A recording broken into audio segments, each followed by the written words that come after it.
At Thanksgiving dinner, just as I was about to pass the mashed potatoes, my sister, Claire, stood up with that fake sweet smile she's mastered over the years and said, "We had a vote. You're no longer part of this family." For a second, the room went completely still. Then, like someone pressed play, the clapping started. Laughs. Cheers. I sat there, blinking. My cousin Ethan hooped like he was at a football game. Aunt Carol raised her wine glass. Even my mother, my own flesh and blood, chuckled and said, "Well, someone had to say it." My heart dropped. The stuffing on my plate was cold, but I could feel the heat rising under my skin. My father didn't even glance my way. Just sipped his drink and muttered, "Probably for the best." I pushed my chair back slowly. So this was rehearsed. Claire's grin widened. "You've been toxic for years. We're finally done pretending." "Toxic," I repeated, voice barely above a whisper. My mom, unfazed, reached for the cranberry sauce. "It's unanimous," she added. I looked around. No one disagreed. Not one person. I let out a breath and said, "Good." Then I leaned down, unzipped my bag, and pulled out a thick folder. I placed it gently on the center of the table. Thunk. The sound sliced through the room. Claire's smile faltered. "What's that supposed to be?" she asked. "Why don't you take a look?" I said, folding my arms. She snatched it up like she was about to win again. Flipped it open with a smug little scoff. And immediately froze. The smirk vanished. Her face drained of color. Her fingers trembled as she turned page after page. And then she screamed. Not a gasp. Not a yelp. A full-blown, horror movie, blood-curdling scream. Her chair toppled behind her as she stumbled to her feet, slamming the folder shut like it burned her. "You psychopath," she shrieked. "You twisted freak." The table went dead quiet. Ethan stared. Carol stopped mid-sip. My mom's jaw dropped. Claire's husband, Mark, grabbed the folder, flipped through it, and paled. He looked at me, eyes wide. Is this all real?" I gave a single nod. Every word. Every receipt. Every screenshot. My mother's mouth opened, then closed. No one spoke. "You thought I'd never fight back," I said, standing slowly. "You thought I'd always be the quiet one. The bank. The emotional punching bag. But guess what?" I leaned in, locking eyes with Claire. "The show's over. You want to know what was in that folder? I'll get there. But first, let me tell you how we ended up here. Because Claire didn't just wake up one day and decide I wasn't family. That verdict was handed down piece by piece, through years of subtle digs, betrayals, and backhanded jokes. Claire was always the golden child. The overachiever. The spotlight hogger. Could talk her way out of anything. Smile her way into everything. I was the quiet one. The independent one. The one who didn't need them. And for that, they resented me. I moved out at 19. Worked 2 jobs. Paid for college myself. Claire. She failed out twice, went backpacking across Europe, came back broke, and married Mark, the human LinkedIn profile. Their wedding. Half of it was on my dime. My parents couldn't afford it, yet still found a way to take a luxury cruise afterward. I didn't complain. I never did. When Dad needed dental surgery, I paid. When Mom said the heat might get shut off, I wired money. When cousin Ethan couldn't afford his last semester. Guess who wrote a check? They always said thank you. But always with that tone. The one that said, "Of course you helped. You don't have a real family. You're single. No husband. No kids. No one of your own. Which, in their eyes, meant my time, my energy, and especially my wallet were all up for grabs. Claire treated me like her emergency fund. When Mark lost his job, just a quick loan. When their car broke down, come on, you make good money. When their kid needed therapy, it's just for a few sessions, please. And I said yes. Again and again. Because I believed family meant showing up, even when it hurt. But eventually, the asks turned to demands. And the comments got nastier. Must be nice, showing up with expensive wine. You're early, right? No kids to get ready. You probably stay late at work just to avoid coming home to your dog. And then the cruel ones. No wonder you're still alone. You don't know what real stress is. You don't have a real life. But I did. A real life. A quiet one. I was just no longer willing to light myself on fire to keep their circus warm. And then came the text from Claire. Can you co-sign for a business loan? Mark and I want to open a wellness cafe. I replied, no. She wrote back, wow. Really? Then the silence. No calls. No replies. No updates. I became a ghost in my own family group chat. And that led us to Thanksgiving, where they decided to exile me, thinking I'd just sit there and take it. But instead, I gave them the truth. In writing. Proof of every lie Claire told. Every time she cheated on Mark. Every fake invoice she submitted for family reimbursements. Screenshots. Emails. Venmo receipts. Voice recordings. They thought I was weak. They forgot I was watching. And now, they'll never forget what happens when the quiet one stops staying silent. No one invited me to the last family dinner. There was no call. No text. Not even a passive-aggressive group chat message. Instead, I saw a story on Instagram. My sister, Natalie, smiling with a wine glass, captioned. Sometimes, cutting out toxic people is the only form of self-care. Blocked. Just like that. Years of being there for her, deleted with a swipe. But I didn't sit around and cry about it. I didn't beg to be included or send some sad text asking, what did I do wrong? I got to work. I pulled receipts. Literal ones. Because I keep records. Bank transfers. Screenshots. Emails.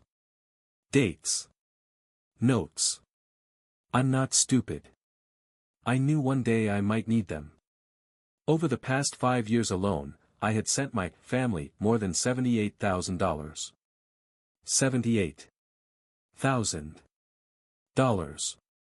Let me break that down for you. $8,000 for Joel's rehab stay after his second DUI.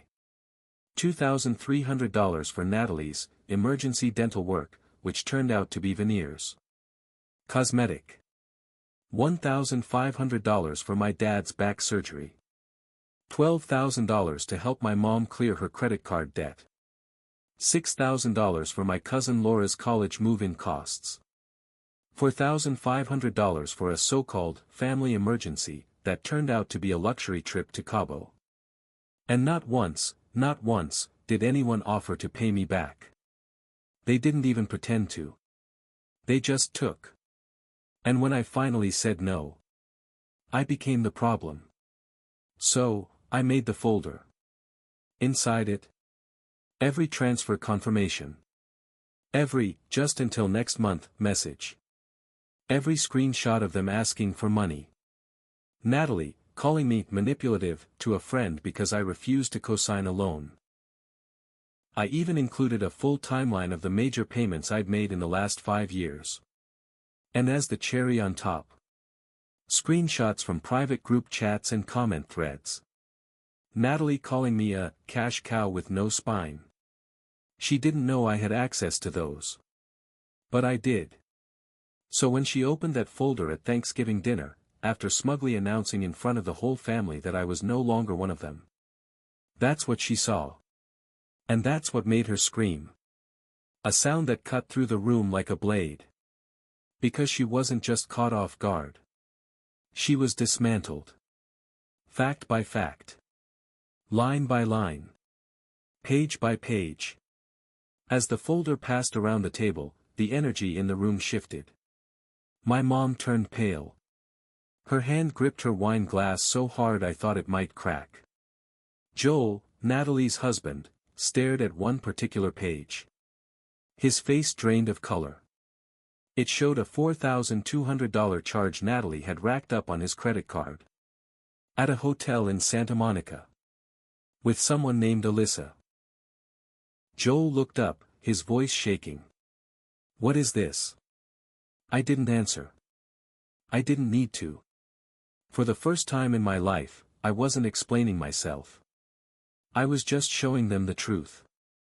My mom finally found her voice. You kept records, she whispered. Of everything? I turned to her, calm. You never remembered, I said.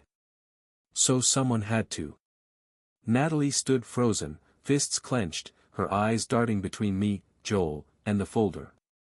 Her voice was sharp, full of venom. This is a violation. You had no right. No right? I cut her off, standing up slowly. You stood in front of everyone and publicly declared me not family. You clapped. They all clapped. And now you're mad I came prepared? Joel flipped another page. Santa Monica, he asked, more to himself than anyone. Who's Alyssa? Natalie's head snapped toward him. Don't start. You stayed 3 nights at a hotel on my credit card, he continued, voice rising. With someone named Alyssa. Why? Her silence was louder than anything she could have said. My mom tried to intervene. Can we just, please, calm down and be reasonable? Sure, I said flatly. Let's be reasonable. Let's talk about the time you called me a parasite, while cashing a check I sent you. She blinked. That's not fair. We were under stress. No, I snapped. You were under stress. And I bailed you out. Every single time. And the one time I said no. Suddenly I'm the villain. My dad, silent until now, finally muttered. You're blowing this out of proportion. I turned to him, voice cold. You watched them do this to me. You heard them. You saw it. And you said nothing. Because silence was easier than standing up to your wife and daughter. He didn't deny it. Natalie slammed her hand on the table. You're just bitter because no one needs you anymore. Wrong, I said, steady. I'm not bitter. I'm done. She laughed, mean, forced. Do you realize how insane you look? Showing up with a folder. Printing screenshots. You think this makes you some kind of hero? You're just a controlling freak. And you, I said calmly, only cared about me when I was paying your bills. You don't get to play the victim, she yelled. You chose to help. And yet, I replied, stepping closer. You expected it. Every time. Until it wasn't help anymore, it was obligation. And when I stopped, you threw me away. My voice cracked, not with sadness, but with rage. You didn't want a sibling. You wanted a bank account. Joel stood now, folder in hand. Is this true? He asked Natalie. All of this? She opened her mouth. But no words came out. No excuses. No tears. No fake performance. Just silence. You lied to me, Joel said, his voice hollow. About the money. About the hotel. About him. You made it sound like he was crazy. I had to. Natalie exploded. He was turning everyone against me. No, I said, turning to leave. I just stopped funding the illusion. I wasn't, I said, voice low and steady. You did that all by yourself. The room went still again.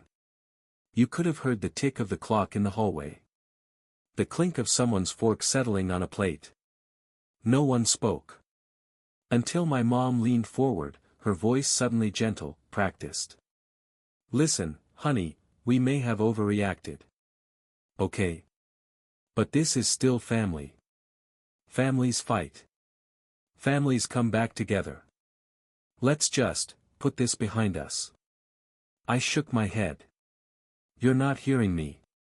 She blinked. What? I'm not asking for peace. I'm not asking for forgiveness. I'm not asking for anything. I paused. Let the silence hang. I'm telling you, I'm done. Natalie scoffed, her lip curling into a sneer. Oh, stop acting like this is some powerful moment. You've said that before. I met her eyes. And this time, I didn't flinch. Not like this. I reached into my coat pocket. Pulled out a second envelope. Thick. Heavy. Final. What now? My dad asked, clearly exhausted. I dropped it onto the table. It slid across the polished wood like a stone across ice. Joel caught it before it hit the floor. He opened it. Started reading. His eyes widened. What is this? He whispered. I answered, cool as ever. Power of attorney. Revoked. For Mom. I held up a finger. Medical proxy. Also revoked.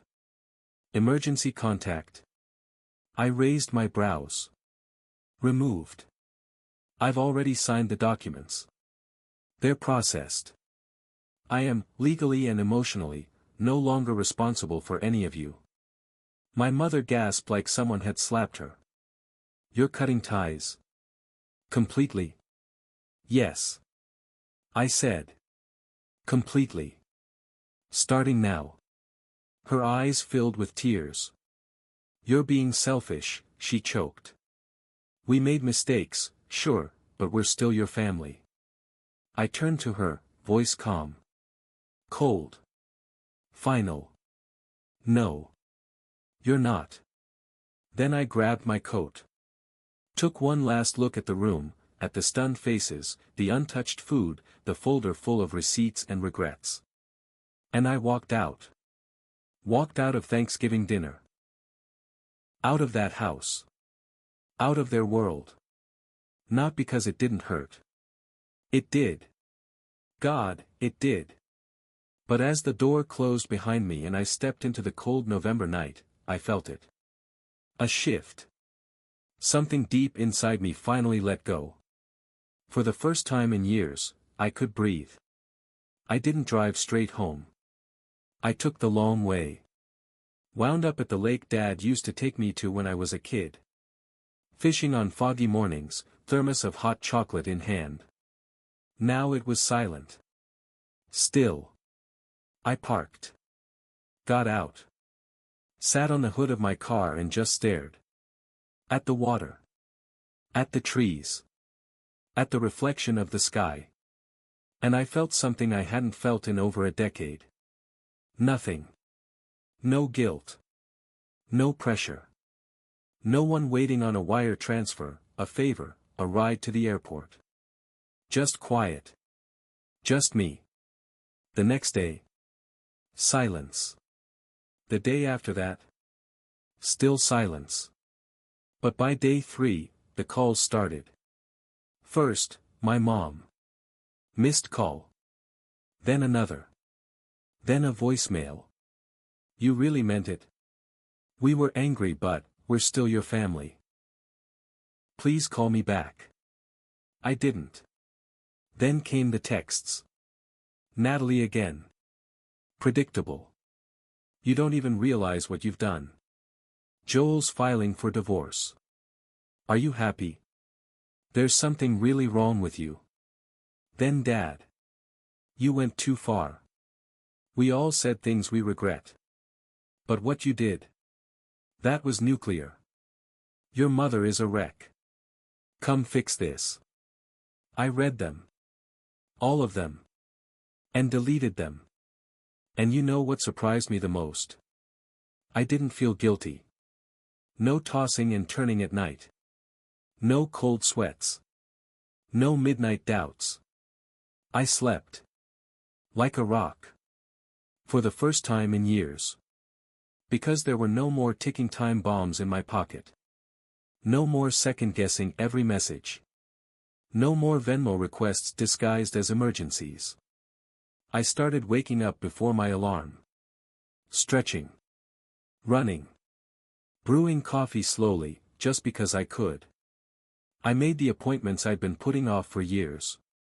Dentist. Doctor. Therapist. Not because I was broken. But because I finally had permission. To take care of me. I rewrote my emergency contacts. Removed their numbers. Changed my passwords. Closed every shared account. Blocked Natalie on everything. It wasn't revenge. It was closure. A week after Thanksgiving, I got a message. From Laura, my cousin. The one who clapped when they voted me out. I didn't know you paid for my tuition. I'm sorry. I followed the crowd. You were always the one who actually helped. I didn't respond. But I read it. Twice. Then came another message. One I didn't expect. Joel.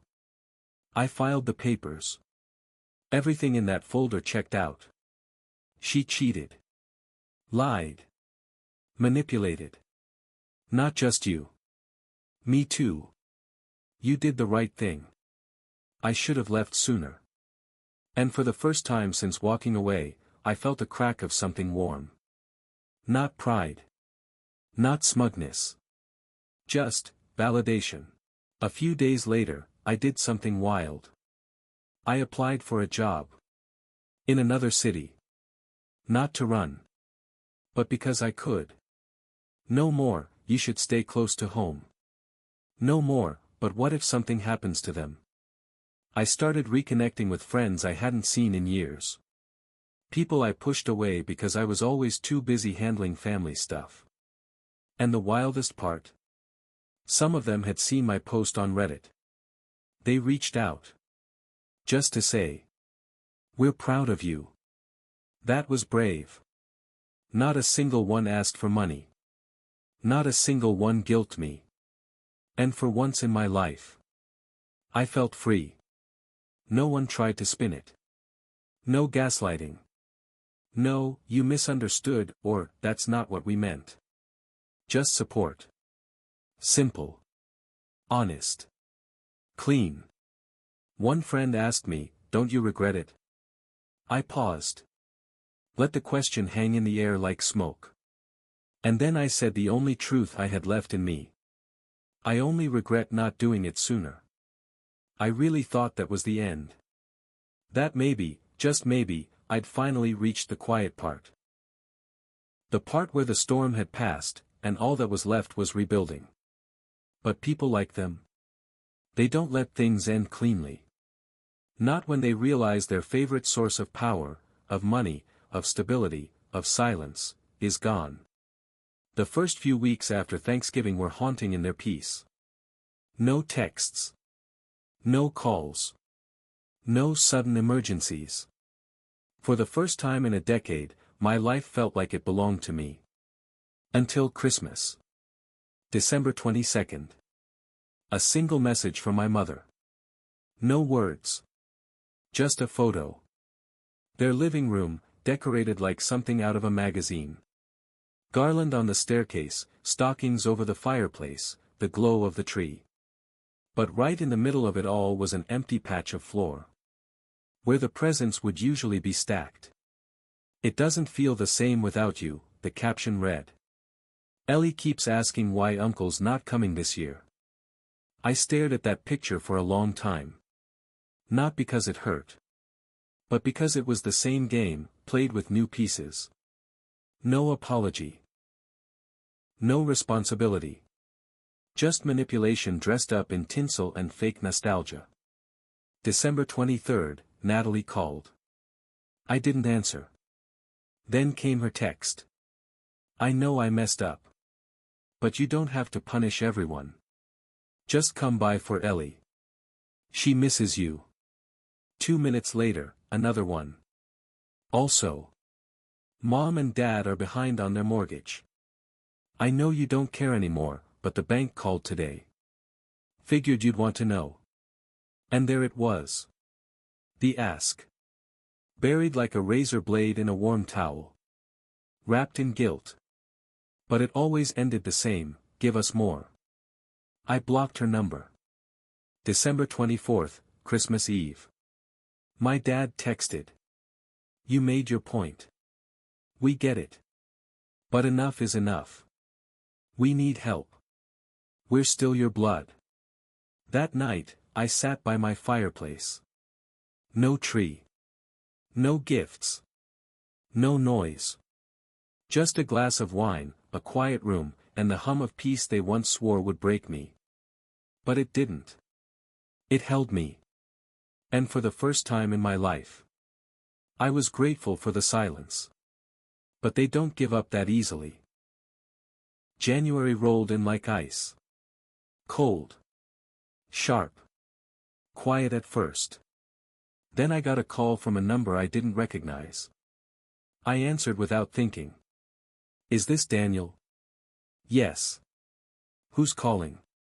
My name is Mark. I'm calling on behalf of your father. He mentioned you're the primary executor of the family trust. My heart stopped. No, I'm not, I said. I revoked that role months ago. It was finalized by the attorney. My name's off everything.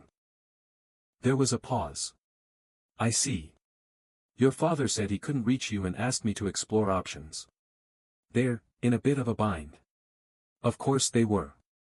Because once the safety net vanishes, the fall gets real fast. I hung up. But the final straw? That came in February. An envelope.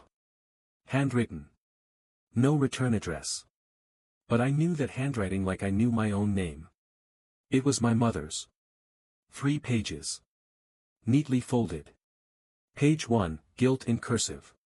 We said things in anger. You've always been the strong one. We didn't realize how much we leaned on you. Page 2, pressure wrapped in sentiment. Your father's health is declining. Natalie's completely alone now. Ellie is struggling. Page 3. The dagger. We're selling the house. But we're underwater on the mortgage. We just need a little help to get through this. Then we'll never ask again. Please, Daniel. Do it for your father. Do it for your family.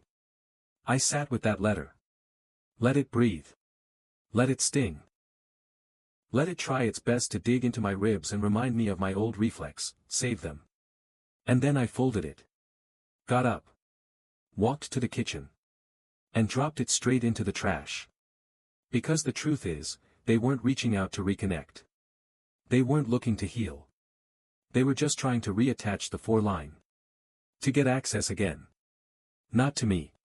But to the old me. The me who didn't say no. Who drained his savings to keep the peace. Who wore guilt like a second skin. But that version? He's gone. He died the moment I realized love isn't something that should have a price tag. I'm not their fixer anymore. Not their scapegoat. Not their emotional or financial insurance policy. And the scariest part for them? I'm thriving without them. I got a new job. Moved to a new city. Got a bigger apartment, with sunlight in the kitchen and peace in the bedroom. I volunteer on weekends now, not out of obligation, but because I want to. No one calls me at midnight to clean up another mess. No one treats kindness like currency. And I don't regret helping them. I regret letting it define me. You want to know what real peace is? It's not loud. It's not dramatic. It doesn't come with applause. It's making dinner and not flinching when your phone lights up. It's sleeping 8 hours and waking up rested. It's looking in the mirror and finally seeing a person, not a provider. A few weeks ago, I got another letter. Just 3 words. Scrawled in my mother's handwriting. We're still family. No context. No accountability. No change. And for the first time, I didn't feel a thing. Not anger. Not sadness. Not hope. Just, nothing. I threw it away. Made dinner. Washed the dishes. And breathed. So now I'm here again. Because this space, this weird, anonymous void full of strangers, it gave me something they never did. Clarity. Validation. Truth. So let me ask. Did I do the right thing? Walking away. Closing the door. Finally saying no, and meaning it. Was I too cold? Or was I finally just choosing me for once? I don't know for sure. But I know this. For the first time in my life. I'm not surviving.